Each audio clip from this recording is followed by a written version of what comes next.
La priorité va être donnée à la prise en charge des victimes qui sont encore à bord et des blessés, et notamment des blessés graves.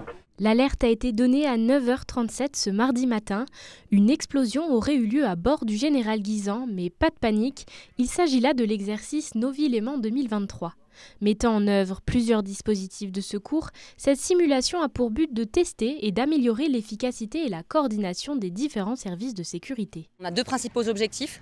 Le premier, c'est de tester le plan multilatéral de secours du lac Léman. Donc c'est l'articulation des secours entre Français et Suisses, donc les 3 cantons suisses concernés, Genève, Vaud, Valais. C'est un plan qui établit aussi les procédures stratégiques et politiques entre la France et les 3 cantons. Donc c'est notre premier gros objectif. Et le deuxième gros objectif, il est plutôt franco-français. On teste le plan Novi, donc nombreuses victimes.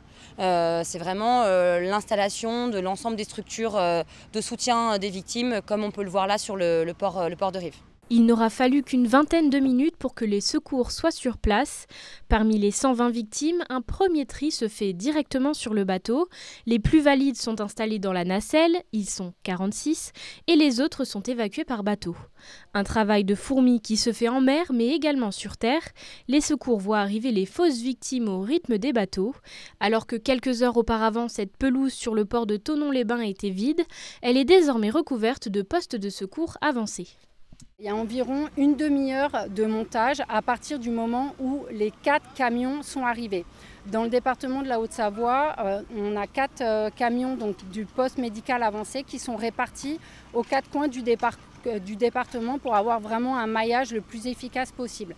Une fois que toutes ces structures sont arrivées, on monte en priorité tout ce qui va être pour trier les victimes et après pour prendre en charge les plus graves.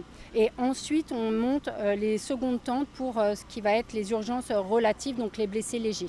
En plus de ces exercices, la Compagnie générale de navigation sur le lac Léman prend régulièrement des dispositions pour améliorer la sécurité de ses passagers. La quantité de gilets de sauvetage s'élève désormais à 110% de la capacité maximale d'accueil des bateaux et des rampes d'évacuation rapide ont été mises en place pour accéder aux nacelles autogonflantes.